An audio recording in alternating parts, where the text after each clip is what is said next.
Ma'asyiral muslimin, sidang jamaah sholat Jumat yang insya Allah dimuliakan dan dirahmati oleh Allah Subhanahu wa Ta'ala. Dalam kehidupan sehari-hari, bagi mereka yang beriman dan berakal, tentu akan belajar dan mengambil iktibar dari sejarah-sejarah yang pernah terjadi. Allah sendiri menganjurkan kepada kita dalam Quran untuk belajar dari sejarah yang ada dalam Quran. Begitu pentingnya sejarah, 2/3 isinya Al-Quran adalah sejarah. Sejarah tentang Nabi Yusuf, sejarah tentang Fir'aun, sejarah tentang Ibrahim, dan sejarah para nabi lainnya. Demikian juga dalam sejarah perjalanan Islam. Ada beberapa perang yang mesti kita jadikan pelajaran, bekal dalam kehidupan sehari-hari, agar bisa kita selamat menjalani di dunia, dan insya Allah bahagia di akhirat. Salah satu sejarah yang kita ungkap pada Jumat kali ini adalah sejarah Perang Uhud. Yang kalau jamaah haji dan umroh ke Tanah Suci, pasti dibawa ziarah, pergi ke Bukit Uhud. Tapi sayang kita datang ke Bukit Uhud, hanya datang foto-foto, update status di medsos, kita tidak mengambil pelajaran dari sejarah Perang Uhud. Bapak yang saya hormati, Perang Uhud terjadi tahun ketiga Hijriah. Orang kafir Quraisy melakukan pembalasan atas kekalahan mereka terhadap perang pertama yang pernah dilakukan umat Islam, yaitu Perang Badar. Perang Badar Muslim menang mutlak. Banyak kafir Quraisy yang wafat, termasuk diantaranya adalah Abu Jahal. Pada saat itu mereka kafir Quraisy ingin melakukan pembalasan. Maka mereka mendatangi Madinah untuk melakukan pembalasan. Maka datanglah mereka membawa pasukan 3.000 orang. Orang Islam pada saat itu membawa pasukan Rasulullah SAW 1.000 orang. Jadi 3.000 kafir, 1.000 orang Islam. Tapi dalam perjalanan menuju ke medan perang, ada 300 orang yang berkhianat. Sudah sedikit, ada lagi pengkhianat. Di antara 1.000 umat Islam, ada 300 yang berkhianat. Dikompori oleh Abdullah bin Ubay bin Salul. Abdullah bin Ubay ini terkenal tokoh munafik. Dia bilang sama mereka yang 300 ini, "Weh, jangan ikut perang. Ini perangnya ini Muhammad, bukan perang tak. Ngapain kita ikut campur?" Akhirnya mereka tinggalkan. Nah, dalam kehidupan sehari-hari, ada orang karakter begini. Orang munafik, pengkhianat. Dan orang yang pengkhianat, munafik, lebih bahaya daripada yang menyatakan diri musuh secara terang-terangan. Ya kona podak kita makada si baliki, wewa ko, saya lawan ko. Pasti kita waspada. Tapi kalau dia bilang, siapa, kami dukung lahir batin. Amami pak, gampang itu. Ternyata dia mengkhianati kita. Maka inilah yang diancam oleh Allah sebagai orang-orang munafik. Innal munafikina fid darkil asfali minan nar. Sesungguhnya orang munafik itu aspalnya, tempatnya, keraknya neraka. Majulah medan perang. Nabi punya strategi. Menempatkan 50 sniper kalau kira-kira perang sekarang. Ahli panah. Menreko yase bukit. Naik di atas bukit Uhud. 50 orang. Nabi berpesan, apapun yang terjadi, kamu menang atau kalah, jangan tinggalkan medan ini. Jangan kau tinggalkan bukit ini, apapun yang terjadi. Alhamdulillah. Meskipun Nabi dan sahabat sedikit, bisa dipukul mundur 3.000 orang ini. Kocar kacir dan tidak bisa menyerang orang Islam. Begitu mereka kocar kacir, lari kafir Quraisy. Orang-orang Islam tergiur dengan ghanimah. Apa itu ghanimah? Harta rampasan perang. Berteriaklah sebagian dari mereka, sini mangko, pabeta nih, pabeta ki, mana maki. Cepat ko, ambil ko kuda, ambil panah, ambil perisai, ambil ini semua harta. Yang tadi 50 orang di atas bukit melupakan pesan Nabi. Dia turun tinggalkan tempatnya, dia lari berebut, ambil harta rampasan perang. Na'udzubillah min zalik. Dilihatlah oleh Khalid bin Walid. Wih, pemana tinggalkan tempat? Mereka sudah tinggalkan tempatnya. Akhirnya apa? Khalid bin Walid membentuk pasukan baru, keliling kamu, kita antam dari belakang. Sudah tidak ada pemana yang menghalangi kita. Akhirnya terjadilah kekalahan di antara umat Islam. Gara-gara apa? Mereka meninggalkan pesan Nabi. Pesan kedua setelah kemunafikan bahaya. Pesan kedua dari sejarah ini bahwa Allah tidak larang kamu menguasai dunia. Allah tidak larang kamu cari nafkah. Allah tidak larang kamu jadi pejabat. Allah tidak larang kamu jadi politisi. Silahkan. Tapi jangan pelanggar perintah agama. Kalau kamu perintah agama kamu langgar, maka terjadilah seperti perang Uhud. Apa yang terjadi di perang Uhud itu? Akhirnya paman Nabi Hamzah wafat. Jadi Hamzah ini dendam Hindun karena bapaknya dan suaminya dibunuh oleh Hamzah paman Nabi. Lalu dia bikin sayembara.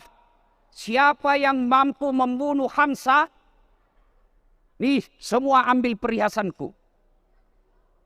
Dia datanglah ke Wasi.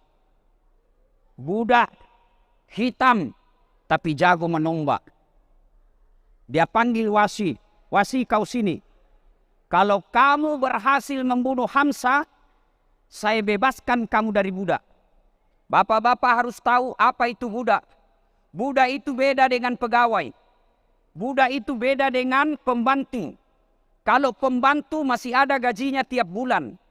Tapi kalau budak tidak ada gajinya. Budak itu hak milik.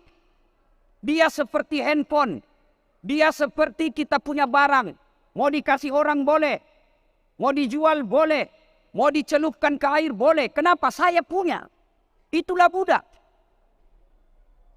Dan Hindun berkata, Wasi, kalau kau bunuh Hamzah, ku merdekakan kau dari budak. Merdeka kau. Yang kedua, seluruh berlian, kira-kira kalau sekarang berlian, seluruh benda-benda emas perak yang ada di badanku ini, jamrud perak, saya kasih kau. Dan walhasil, Wasi membunuh Hamzah. Setelah Hamzah wafat, Hindun pernah bernasar, kalau wafat Hamzah, saya makan dagingnya, hatinya. Apa yang terjadi? Jadi Nabi melihat pamannya di atas bukit. Karena setelah perang, kala umat Islam berlindung di atas bukit. Dan sahabat yang wafat termasuk Hamzah, ada 80 sahabat wafat. Salah satu yang dianiaya fisiknya adalah Hamzah.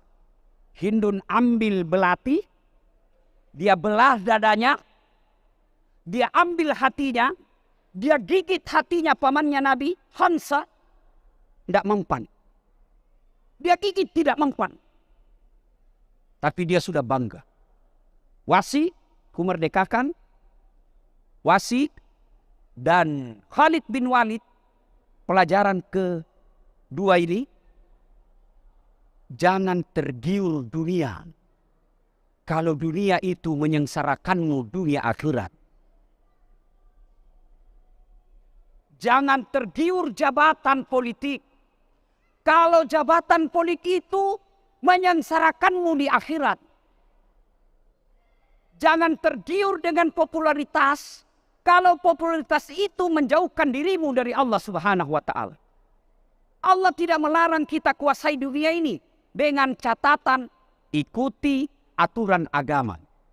Nah, pelajarannya, kalau kita tidak ikuti aturan agama, maka lihatlah orang yang berniaga, orang yang memperoleh mencari jabatan, menghalalkan segala cara, biasanya berakhir di polisi, di KPK, atau di jaksa. Pakai baju orange, disotim mukanya, dikasih malu se-Indonesia. Kenapa? Karena dia meninggalkan aturan agama dan melanggar aturan negara. Itu baru di dunia. Lalu ada yang berkata, gampang ya orang tobat Ustaz. Betul gampang kau tobat. Pasti Allah ampuni tobatmu. Dengan catatan yang pasti Allah ampuni adalah dosa yang hubungannya kepada Allah. Tapi dosa kepada bangsa, dosa kepada tetangga, dosa kepada saudaramu, Allah seolah-olah bilang begini, Das'an, sebelum ku maafkan kau, bima kau dulu sama sepupumu yang pernah kau sakiti. Bima kau dulu tetanggamu yang pernah kau sakiti. Nanti maafkan kau, baru kau ke sini. Amam nih, tidak ada masalah kalau soal saya. Pelajaran ketiga. Ada Khalid bin Walid, ada Wahsy. Khalid bin Walid pernah memerangi Nabi, Pak. Diperangi Nabi dan mengalahkan Nabi ketika perang Uhud. Wahsy membunuh pamannya Nabi. Tapi setelah mereka dapat hidayah, mereka masuk Islam, berbalik untuk membela agama Allah. Dan Khalid bin Walid jugalah yang mengalahkan pasukan Persia yang sangat menakutkan waktu itu. Tapi dipukul mundur sama Khalid bin Walid. Pura mencaci kafir, pura newa nabita. Tapi setelah tobat, waktu, tenaga, pikiran untuk agama. Akhirnya apa? Sampai sekarang dikenal. Jadi kalau Bapak pernah punya dosa, jangan kau putus asa. Bapak-bapak pernah punya salah, jangan putus asa. Selama ajal belum menjemput, Allah masih menunggu kita untuk bertobat. Cuma itu tadi, kalau dosa kepada Allah gampang. Tapi dosa kepada sesama manusia, ini agak sulit. Bahkan Umar bin Khattab itu pernah mau membunuh Nabi. Coba baca sejarah Islamnya Nabi, Umar bin Khattab. Itu sudah bawa parang, dia mau membunuh Nabi. Lebih baik saya bunuh Muhammad. Gara-gara ini Muhammad orang berperang dengan saudaranya. Gara-gara ini Muhammad orang berperang antara anak dengan bapak. Lebih baik saya bunuh Muhammad, sudah mati, saya menyerahkan diri ke Bani Hashim. Dia datang mau membunuh Nabi. Perjalanan dapat hidayah. Setelah masuk Islam, kalau orang lain masuk Islam sembunyi-sembunyi, Khalid bin Umar bin Khattab masuk Islam, dia deklarasi. Dia datangi rumahnya Abu Jahal. Abu Jahal, saya masuk Islam. Kenapa? Mau kau lawan saya? Lalu sudah bilang Abu Jahal, gila kau Umar. Dia datangi Abu Lahab. Dia datangi Abu Jahal. Semua tokoh-tokoh Quraisy waktu itu dia datangi. Saya masuk Islam. Kalau sahabat yang lain sembunyi-sembunyi, Pak. Umar pernah membunuh Nabi. Dan saya yakin di dalam masjid ini tidak ada satupun manusia umat Islam yang pernah mau cita-cita menghina Nabi. Jadi dosa kita kecil. Yang Allah cuma minta, tobat kau, jangan kau ulang. Allah cuma minta itu. Bahkan Umar bin Khattab ketika sahabat hijrah, pindah dari Mekah ke Madinah, sembunyi-sembunyi sahabat. Umar sholat dulu 2 rakaat di depan Ka'bah. Lalu dia pidato. Ayuhan nas. Warga orang Ka'bah. Orang Mekah. Saya Umar bin Khattab mau hijrah ke Madinah. Siapa yang mau pisah kepalanya dengan badannya. Mau janda istrinya. Mau yatim anaknya. Halangi mak. Kemudian karena hebatnya Umar bin Khattab mencintai Allah dan Rasulnya. Setiap orang pergi ke tanah suci, Pak, pasti siara Nabi. Dan juga siara ke makamnya Umar bin Khattab. Itulah Allah kasih hadiah. Pribadi yang ketiga. Dalam cerita Uhud. Wahsy. Yang tombak pamannya Nabi. Setelah penaklukan pembebasan Mekah, Nabi datang dengan para pasukannya. Orang-orang Arab Quraisy waktu itu semua lari bersembunyi. Membalas Muhammad. Mati maki ini. Tidak ada lagi ruang gerak nak kasih. Pidato Nabi dan pidato inilah yang menggetarkan Mekah waktu itu. Nabi berkata, ya Ayyuhan nas, wahai manusia, siapa yang berlindung di rumahnya Abu Sufyan, kami lindungi. Kami kasih hak-haknya. Kami perlakukan dia secara baik-baik. Tapi kalau kau melawan, kami lawan kalian, kami perangi. Akhirnya mendengar itu, Wasi didatangi oleh Bilal bin Rabah, sama-samanya budak, sama-sama kulit hitam, dan Bilal bin Rabah mengajak Wasi masuk Islam. Tamano senang, pasti marah Nabi. Dia bilang tidak, Nabi itu tidak begitu. Dibawalah menghadap kepada Nabi. Kata Bilal bin Rabah, ya Rasulullah, saya membawa Wasi dan menyatakan mau masuk Islam. Diiskankanlah oleh Rasulullah, diucapkan 2 kalimat syahadat, tapi Nabi berpesan kepada Wasi, nanti setelah keislamanmu ini, jangan kau terlalu serang nampak di mataku. Jangan kamu terlalu sering saya lihat. Bukan Nabi marah dan jengkel, tapi Nabi kalau lihat Wasi, dia ingat kejadian perang Uhud yang dibelah dadanya pamannya. Jadi kalau bisa, kurangi kau ketemu saya, supaya saya bisa melupakan kejadian itu. Tapi apa? Allah kasih kemuliaan Wasi. Sejarah perjalanan Islam, setelah Rasulullah wafat, banyak kemudian orang menjadi murtad. Melawan Abu Bakar Siddiq, melawan Abu Bakar, Umar bin Khattab. Banyak orang Islam menjadi murtad. Salah satu muncul nabi palsu. Namanya Musailamah Al-Kazzab. Sempat hampir mengalahkan pasukan Islam. Dan siapa yang membunuh Musailamah Al-Kazzab? Nabi palsu ini. Dialah Wasi dengan tongkat tombak yang sama. Sama caranya membunuh Hamzah. Dari jauh, bahasa Bugisnya, naliolioi. Nakekir-kekiri. Umat Islam sudah hampir kalah, Pak. Dalam perang itu hampir kalah. Wasi maju, dia liri. Dari jauh, dia lompat, dia tombak. Kena dadanya, mati di tempat. Setelah mati di tempat, dia penggal kepalanya, lalu Wasi berteriak, Nabi palsu telah wafat, mati. Nabi palsu telah saya bunuh. Lalu diambil pedangnya, tombaknya, tombaknya. Lalu dia berkata, inilah tombak yang membunuh sebaik-baik manusia, Hamzah. Tapi alhamdulillah, tombak inilah juga yang membunuh seburuk-buruk manusia. Lalu dia buang tombaknya, istiqamah memeluk agama Islam. Pelajaran keempat dari Uhud. Meskipun sebesar apa dosa, seberat apapun yang pernah kita lakukan, wala tai'asu min rauhillah. Jangan kau putus asa, karena ampunan Allah jauh lebih besar. Pelajaran kelima. Hidup kita sekarang yang meskipun pendek, akan dikenang 1000, 2000, 4000 tahun kalau hidup kita punya prestasi yang baik untuk membela agama Allah. Maka bagi saudara-saudaraku yang Allah berikan kemampuan, anggota DPR kah dia, kaya kah dia jadi pengusaha, gunakanlah itu untuk menolong agama Allah. Karena kalau digunakan untuk menolong agama Allah, dunia kita dapat, akhirat pasti kita lebih dapat lagi. Sidang Jumat yang saya muliakan. Seterusnya, setelah selesai perang Uhud, maka kembalilah umat Islam ke Madinah dengan membawa kekalahan.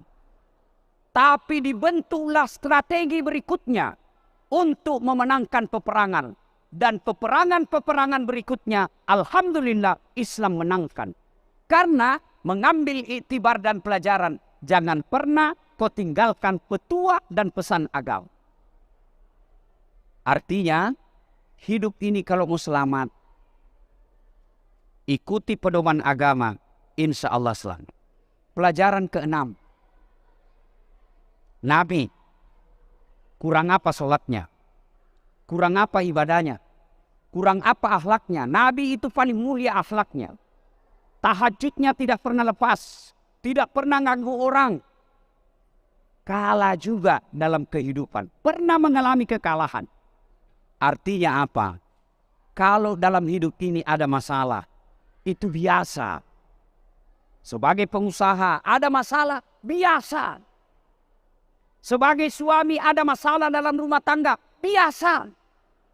Sebagai karyawan ada masalah di kantor, itu biasa. Dia bilang, Ustaz, baiknya nih sembayangku, tidak pernah kaganggu orang. Kenapa kasihan hidupku ini susah? Saya bilang, kamu yakin lebih hebat sholatmu dari Nabi? Kamu yakin lebih hebat akhlakmu dari Nabi? Iya, ndaklah Ustaz. Nabi aja pernah kalah perang. Nabi aja beberapa kali mau dibunuh. Nabi aja dalam rumah tangga pernah 3 hari 3 malam tidak makan sehingga Hasan Husain cucu beliau kelaparan. Apalagi kita. Dan hebatnya bagi kita umat Islam, masalah itu kalau dilewati dan dilalui dikerjakan dengan tuntunan agama, masalah itu jadi amal. Bayangkan kalau ada orang hidup tidak pernah ada masalahnya. Apa amalnya mau menghadap kepada Allah? Maka masalah Allah hadirkan. Allah ingin lihat siapa di antara kalian yang baik imannya. Maka hadapi masalah itu bukan dengan putus asa. Tapi hadapi dengan cara apa? Dekati agama Allah. Takarruf ilallah. Bertanya kepada ulama. Minta pertolongan kepada ahlinya. Setelah itu berdoa, istiqamah. Biar Allah yang menyelesaikan. Dan pun kalau tidak selesai masalah itu, apa yang kita harap tidak tercapai, tidak ada yang sia-sia di sisi Allah. Karena Allah, itulah yang disebut qada dan qadar. Kalau Allah sudah takdirkan, saya sakit di 2023, apapun saya lakukan, pasti tidak ada yang bisa mengubah qadar Allah. Tidak ada. Lalu kenapa? Untuk apa kalau saya berupaya berobat, pola hidup sehat, tetap sakit? Memang sudah tidak bisa dirubah takdir Allah. Saya berobat, berdoa, pola hidup sehat, itu menjadi pahala di sisi Allah Subhanahu wa Ta'ala. Karena kalau pahala hanya puasa, hanya sholat, hanya umroh, berapa kali kita sholat sehari? Syukur-syukur kalau bisa sampai 10 kali dengan sunnahnya. Berapa kali kita umroh setahun? Syukur kalau kita orang kaya bisa umroh tiap tahun. Tapi kalau kita tidak punya full kemampuan, paling sekali kita pergi haji. Maka pahala itu, sabar, istiqamah dalam menghadapi kehidupan, itu juga menjadi pundi-pundi pemberat kebaikan di sisi Allah Subhanahu wa Ta'ala. Semoga ada manfaat. Kita jadikan pelajaran, kita bawa pulang ke rumah. Orang munafik ada di tengah-tengah kita. Orang yang pernah salah tidak boleh berputus asa. Tapi bangkitlah dari kesalahan itu. Jangan kau ulang dan jadilah manusia yang membuat kebaikan-kebaikan. Dan kalau pernah tersilap, tersalah, maka jadikan motivasi untuk mengisi kebaikan-kebaikan. Dalam hidup tidak mungkin tidak ada masalah. Pasti masalah dalam rumah tangga, masalah dalam usaha, masalah dengan tetangga. Allah cuma minta, sabar kok, perbaiki sholatmu, saya akan tuntaskan segala masalah. Demikian, semoga ada manfaat. Lebih dan kurangnya mohon dimaafkan. Barakallahu li wa lakum wa izza'izil mu'minin. Innahu huwal ghafurur rahim.